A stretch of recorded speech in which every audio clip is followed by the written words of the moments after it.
እግዚአብሔር እቀጣለሁ ሲል እቀጣለሁ ውስጥ ተስፋ አለ። እመታለሁ ሲል እግዚአብሔር እኮ እቀጠቅጣለሁ ሲል የተቀጠቀጠ ሸምበቆ ደግሞ አይሰብር፣ ራሱ ደግሞ ያቃነዋል ደቅቅ አድርጎ። እሱ ሰብሮናልና ከዛ ደግሞ እሱ እስከ መጨረሻ አይጨክንምና በጣም ብዙ ጊዜ ችግራችን እንደበቃን ይሰማናል። አያስፈልገኝም እንላለን። ኖ እንደ አገር የኢትዮጵያ ቤተክርስቲያንን እግዚአብሔር ሊያድሳት ይገባል። ከምን እንጀምር? ከኛ እንጀምር። መመለስ አለብን። የቀድሞውን ነገር እግዚአብሔር ወደ ቤተክርስቲያን ማምጣት አለበት። እስከ መጨረሻ ድረስ እግዚአብሔር ጨካኝ እንደሆነ ይመስለናል እና የመመለስ ተስፋ የለኝም ይላል አንዳንድ ሰው። ኧረ እኔ ተስፋ የለኝም። በህይወት ካለ ተስፋ አለ። እግዚአብሔር እየቀጣ ይምርሃል። ቅጣቱ ውስጥ ራሱ ማንሳት አለው። እግዚአብሔር ሊገድል አቅዶ አይመጣማ፣ ሊያስተምር ነው የሚቀጣህ። እኔ ክፉ ሆኜ ልጄ ዳቦ ሲለምን ድንጋይ አልሰጠውም በምንም ተአምር። ክፉ ሆነ ይሄን የማታረግ ከሆነ ደጉ የሰማይ አባ ደግሞ አለ ስትለምኑት ዳቦ አይደለም መንፈሱን ሳይሰፍር እንዴት አይሰጥም?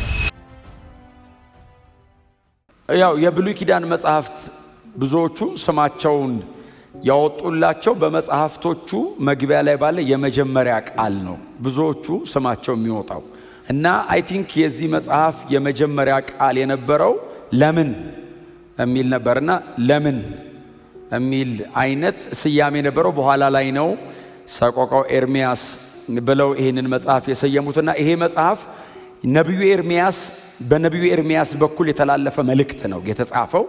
በነቢዩ ኤርሚያስ በኩል የተጻፈ መልእክት ነው። 586 ዓመተ ዓለም ገደማ አካባቢ የኢየሩሳሌም ከተማን መፍረስና የቤተ መቅደሱን መፈራረስ ምክንያት በማድረግ ኤርሚያስ ያቀረበው ሮሮ ነው። አንዳንዱ ይገርማቸዋል። ከረንትሊ ኤርሚያስ ያንን ባለበት ሰዓት ላይ ኢየሩሳሌም ከተማ ወይንም በእስራኤል ሕዝብ ላይ በይሁዳ ሕዝብ ላይ እየተከናወነ ያለ አይደለም። ኤርሚያስ ከዚህ በኋላ የሚመጣው ነገር ቀድሞ እግዚአብሔር ገልጦለት ስለ ከተማይቱ መውደም ስለ እነሱ መማረክ ቀድሞ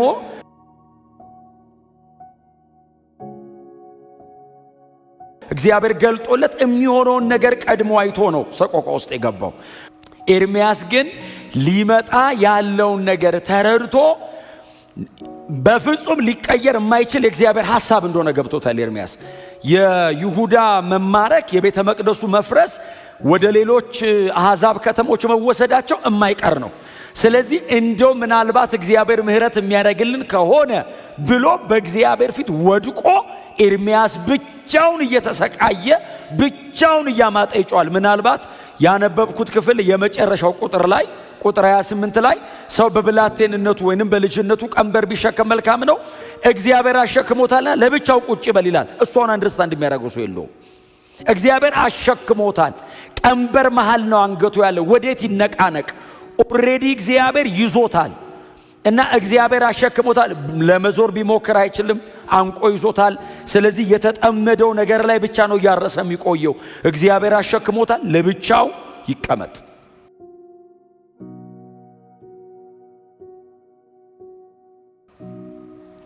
እና በእንደዚህ አይነት ሁኔታ ውስጥ ሆኖ የተሰማ ሮሮ፣ የተሰማ ምጥ፣ የተሰማ ሲቃይ፣ የተሰማ ጩኸት ነው።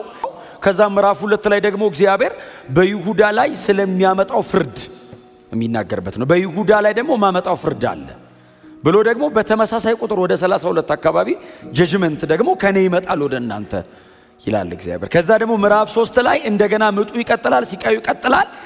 ምዕራፍ 1 ላይ የነበረ ጩኸት፣ ምዕራፍ 2 ላይ ያለን ፍርድ ኤርሚያስ ይዞ በእግዚአብሔር ፊት ይቀርብና ምዕራፍ 3 አካባቢ ደግሞ በጣም ጭላንጭል የሆነች ተስፋ ትታየዋለች። ኤርሚያስ አሁን ያነበብናት በጣም በዚህ ድቅድቅ ባለ ጨለማ ውስጥ ምንም አይነት ተስፋ በማይታይበት የእግዚአብሔር ፍርድ እንደዚህ በተጠጋበት ሰዓት ላይ በጣም ትንሽ የሆነች ፍንጥቅ የምትል ጭላንጭል ብርሃን ነገር ኤርሚያስ ይታየዋል። ምዕራፍ 4 ላይ እንደገና ቀጥሎ ማለት ነው። ምዕራፍ 4 ላይ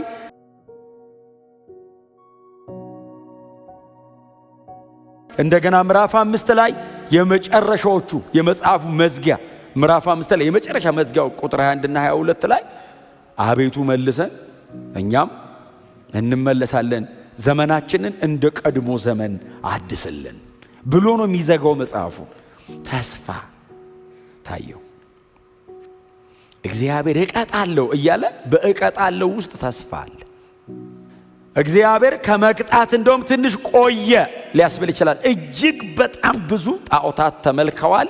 በሕዝብ መካከል በሕግ የተከለከለ አያሌ ነገር እየተደረገ ቆይቷል። በጣም ብዙ በደል፣ በጣም ብዙ ኃጢአት፣ በጣም ብዙ አመጽ በሕዝብ መካከል አለ። ስለዚህ እግዚአብሔር ይመጣና እኔ ጻድቅ ስለሆንኩ ነው የምቀጣው ይላል። እግዚአብሔር እቀጣለሁ እያለ ያለው ባቢሎንን አይደለም፣ አሶርን አይደለም፣ ሌሎች ነገስታት ከዚህ በኋላ የሚመጣ ግሪኮ ሮማን ኢምፓየር እሱን አይደለም።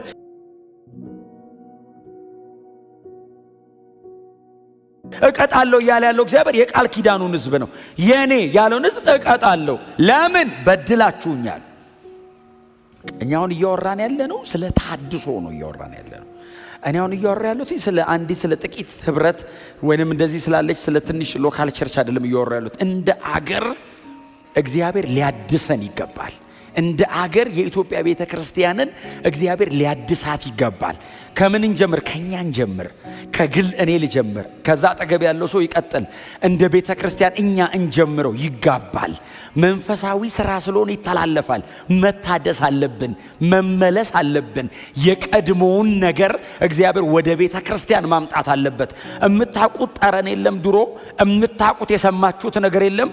እግዚአብሔር በምድሪቱ ባለች ቤተ ክርስቲያን ላይ ሰራ ሲባል የሰማ ነው። ያንን እግዚአብሔር ማምጣት መመለስ አለበት። የመጀመሪያ እርምጃው ምንድነው? ያንን እግዚአብሔር እንዲያደርግ መመለስ።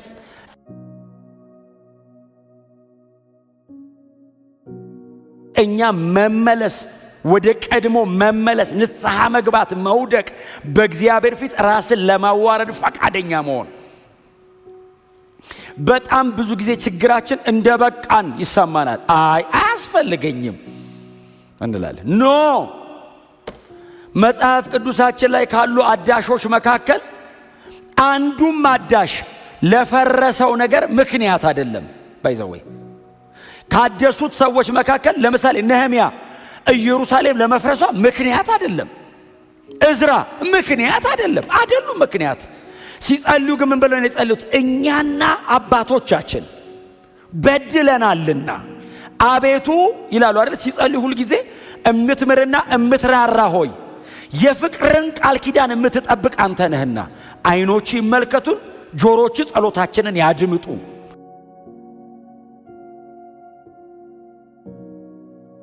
ጸሎታቸው ይሄ ነው፣ እንመለስ። የመጀመሪያ ተጠያቂ አይደሉም እኮ እነሱ፣ ግን የትውልዳቸውን ከነሱ ቀድሞ የተሰራውን ሰብስበው በእግዚአብሔር ፊት ይወድቃሉ። የመጀመሪያ እርምጃ መመለስ፣ በእግዚአብሔር ፊት መውደቅ። ኤርሚያስ ይሄንን ነው እያደረገ ያለው።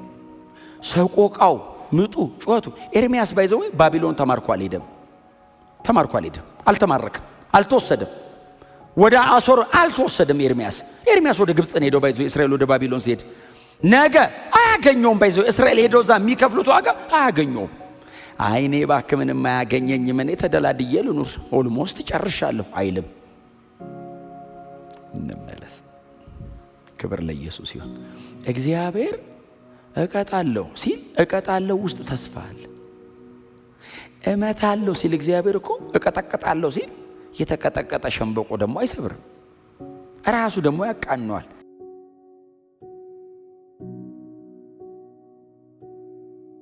ጥቅቅ አድርጎ እሱ ሰብሮናልና ከዛ ደግሞ እሱ እስከ መጨረሻ አይጨክንምና ይላል። ክብር ለኢየሱስ ይሁን። ሊመልሰን ይገስጸናል። መመለስ አለብን። ተስፋ እዛ ውስጥ ስላለ አንዳንዴ በእውነት ነው የምላችሁ እስከ መጨረሻ ድረስ እግዚአብሔር ጨካኝ እንደሆነ ይመስለናል እና የመመለስ ተስፋ የለኝም ይላል አንዳንድ ሰው። ኧረ እኔ ተስፋ የለኝም። በህይወት ካለ ተስፋ አለ። ካልሞትክ ምንም ውስጡን መመለስ ወስን። ዛሬ ለመውደቅ በእግዚአብሔር ፊት ለማቅረብ ጸጋ ለመለመን አንተ እንደማትችል ለእግዚአብሔር ለመንገር ወስን። ብትችል ድሮም ታመልጥ ነበር። ስለማትችል ነው፣ ስላቃተ ነው። ለእግዚአብሔር ንገረው፣ ውሰድልኝ፣ ጸጋ ስጠኝ። መመለስ፣ መውደቅ፣ መወሰን። ተስፋ የለኝም የሚባል ነገር የለም።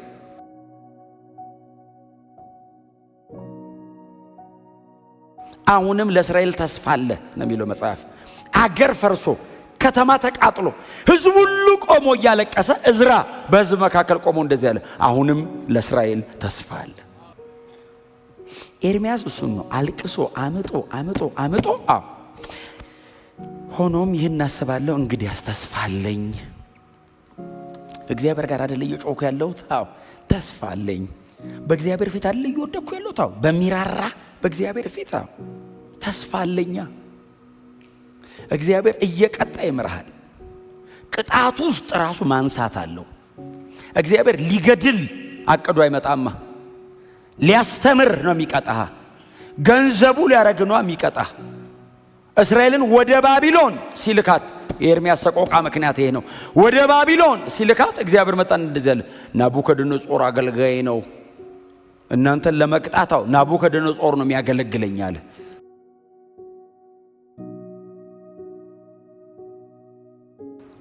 ማነው ናቡከደነጾር? የባቢሎናውያን ንጉሥ አሕዛብ። እግዚአብሔር መጣን ናቡከደነጾር አገልጋይ ነው አለ። ቀጥሎስ አሶር ጅራፌ ነው። በአሶር በኩል እንደዚህ ያረኩ በጣም እንዳይገርፋችሁ። ለምን መሰላችሁ? እግዚአብሔር መጣና ቆይ እንትን በላችሁ ይልና ቀጣ እንዲገረፍ ሲያደርጓቸው ደግሞ እግዚአብሔር መጣን ለምን ገረፍካቸው ይላል። በጣም ይገርም። ስለናንተ ስል ነገስታትን እገሥጻለሁ ደግሞ ይላል። ደግሞ መለስ ብሎ ግን እንድትስተካከሉልኝ ነው ፕሮግራሜ። እናንተን ፈልጊያችሁ ነው። ልጅ ሲያጠፋ ይቀጣል። የማይቀጣ ልጅ አይደለም። ልጅ ካበላሸ እምትቀጣው ልትሰብረው አይደለም አይደል? ልጅን አሁን እኛ ቤት አሁን ያጠፋሉ። ሲያጠፉ ሲደረጉ ሊሰብሩት ነው እንዴ? በጣም እኮ ከተመታ በጣም ሲያለቅስ ዝም ትለዋለህ እኮ። አንዳንዴ ዝም የምትለው ውስጥህ አባብሎ እኮ ይልሃል።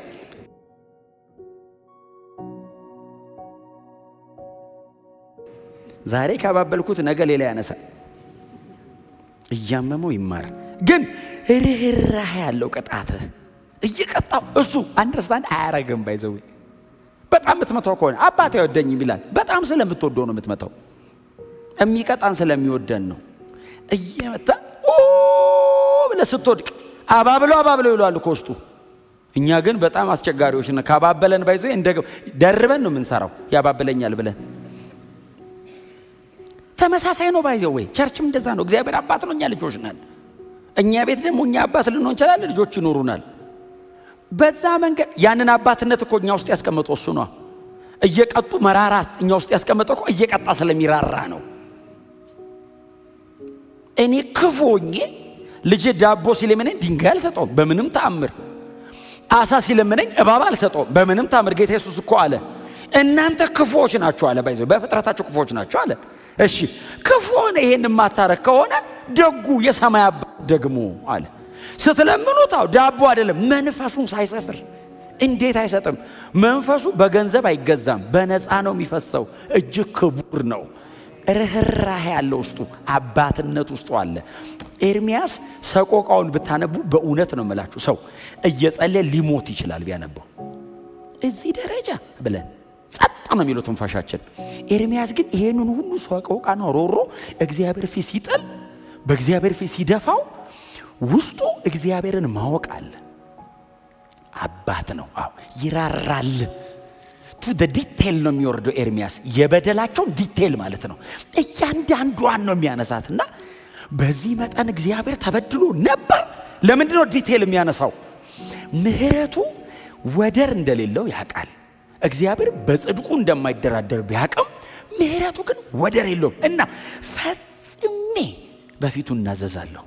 ይሄንን አድርጌ ተናዝዤ እግዚአብሔር ቢገለኝ ያዋጣኛል። ይህንን በልቤ ያስባለሁ። ምንድነው የምታስበው? ተስፋ አለ። እግዚአብሔር ከማይጣረስ ባህሪው መካከል አንዱ ምሕረቱና ጽድቁ ነው። ምሕረቱና ጽድቁ አይጣረስም። እግዚአብሔር የድሮ እግዚአብሔርና የዘንድሮ የሚባል የለም። ድሮም ጻድቅ ነው፣ ዘንድሮም ጻድቅ ነው። ድሮ ይቀጣ ነበር፣ ዘንድሮም ይቀጣል። ምንም እንዳትጠራጠሩ። ኢትስ ቢብሊካል።